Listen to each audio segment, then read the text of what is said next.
how to play the violin with small hands, left hand edition. So a question I always get is how can I reach more comfortably with the pinky?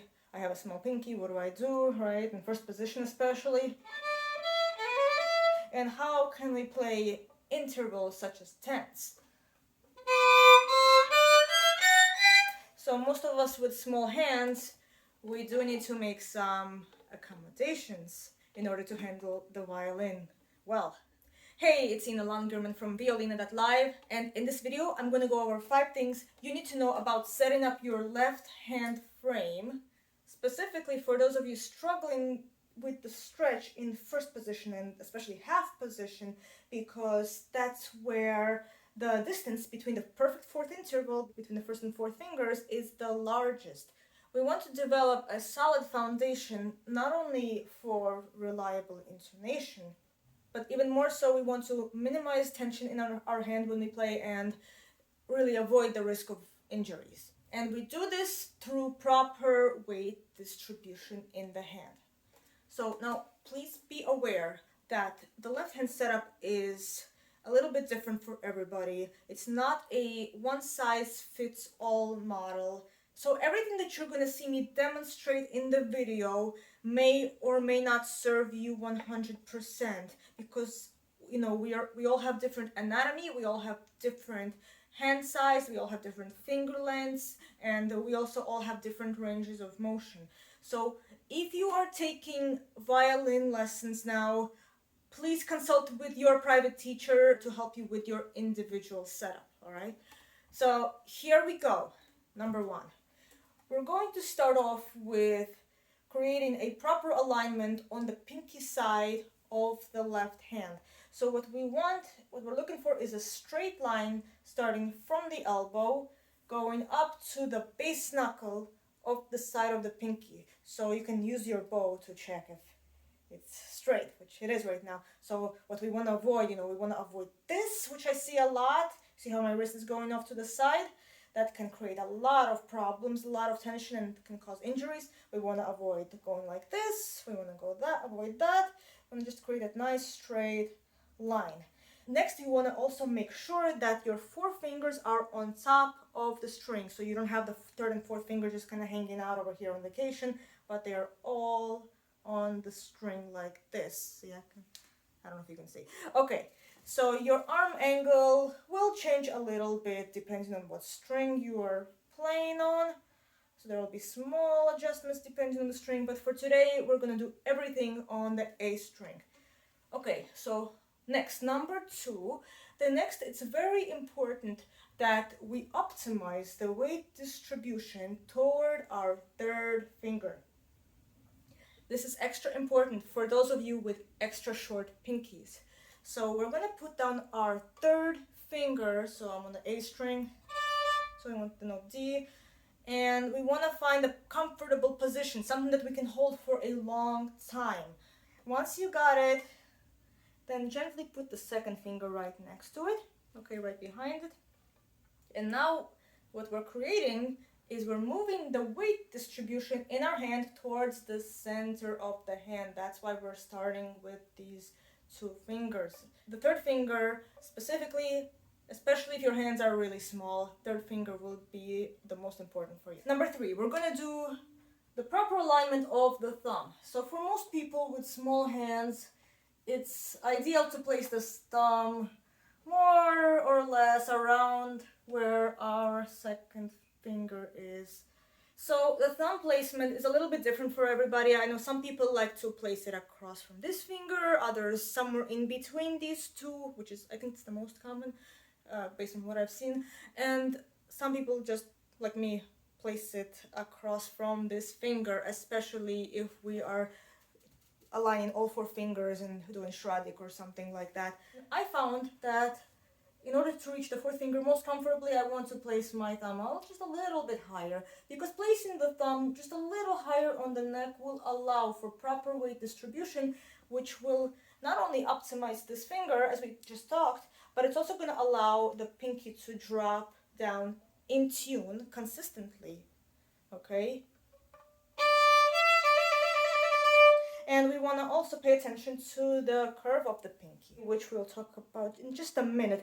But one more thing about the thumb is the height of the thumb is also going to be different for everybody. Generally, for people with smaller hands, we'll place the thumb on the lower side, more under the violin. Not too much under, not like if you're playing in high positions. I generally put it somewhere in between, because putting the thumb a little bit under like this will allow for the fingers to come from above just a little bit better and more comfortably. Putting the thumb lower also works really well for anybody who plays without a shoulder rest, because playing without a shoulder rest, you do need that little extra support to hold the instrument up over there. I mean, I play without a shoulder rest, and I mean, I can do this, but while I'm playing, I do support it a little bit underneath there like that. Now the shoulder rest is going to add another element here. So for those of you who are using a shoulder rest, there is also the element of the angle of the instrument being just a little bit different. It depends on what you're using. So that's going to affect all the other things. So as I said, it's not one size fits all, and you have to experiment and see how things feel in different ways. By the way, if you're getting any value from this video so far, give me a quick thumbs up down below. Okay, so here we go, number 4. Now, as I mentioned before, we want to put that pinky down round, curved. The last thing we want is to have a straight pinky like this. We want to avoid that at all costs, because that's just a recipe for injury, and it's going to create so much tension, and it's going to really affect other technical things in your violin playing. Okay, so what we're going to work on now is how to get this finger more round and more comfortable. And a really great way of doing this is by bringing the side of the left hand closer to the neck, like this. So I'm not doing this, no. I'm just bringing it a little closer. And right away, look what happens. My pinky is much more curved. It's much more comfortable. So a great way to learn how to do this exercise is in Simon Fisher's book called Warming Up. And actually, I made a video a while back on how to work on left hand extensions, and this exercise is the first one I introduced in the video, so I'm going to link it right up here and in the description below, so you can go check it out afterwards. It took me some time to get used to bringing the side of my hand closer to the violin, but once I got really into that, then I noticed so much more ease in playing. Alright, so let's put everything together. So far we optimized for the third finger, brought the second nearby, thumbs across from the second finger, pinky is round, side of the hand's a little closer here. Great, all we have to do now is reach back with the first finger, and that completes our hand frame. Okay, so it's always better to reach back rather than to reach up, because reaching back toward the scroll not only allows you to reach further, I mean, you can test, I can reach much further going this way than going that way with the pinky. Not only allows you to reach further, but it will minimize tension and the risk of injury. Number 5 is the contact, where the side of the neck of the violin meets the side of the first finger when we play, before we start, when we set up. This is going to be a little bit different for everybody. So some people make that contact over here, others a little bit lower, others make it a little bit higher, and some even go as far as to be right across from where the knuckles are. So long as you have space over there, so long as there's a little bit space here, it's fine. However, this one really depends. Okay, so I've seen actually a ton of videos on YouTube talking about the left hand frame, and some of them are really good. And one thing that I noticed among most of them is that the idea was that people with small hands would generally hold the instrument with their fingers slightly higher like this. So not down here, but slightly higher. So as a concept in itself, in my head, I thought, well, yeah, that makes sense, because the fingers are coming more from above, right? So I thought, you know what, I'm going to try something out. I'll see what happens if I hold it higher. So I gave it a try and I mixed it up with a bunch of the other elements that I was talking about.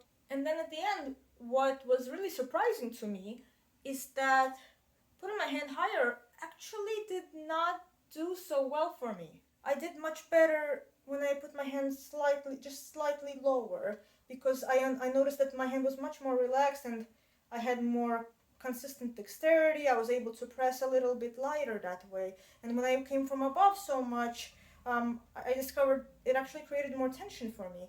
So the truth is that going higher like this will not always work for small hands. I mean, it might work for you, okay? So I'm just telling you my experience here. But my takeaway from this, from realizing this, is that let's just back up for a second and think, what do we really mean when we say small hands? Okay, it's a very general thing to say, because usually we just refer to small hands as, just in general from here to here. However, are we taking into account the proportions? The proportion of this part of the hand, where the palm is, to the size of the fingers. There are people with small hands who have longer fingers and smaller hand here, or the other way around. Then we need to take into account the hand's natural range of motion. So some people will have a bigger range of motion over here than others. I've seen some people whose thumb can stretch way further that way, and then also the space between these two fingers. Of course, the range of motion can be developed through exercises to a certain extent. And then finally, one more thing we need to take into account is the proportion between the size of one finger to the size of its neighbors. My point is that at the end of the day, the size of the hand doesn't matter that much.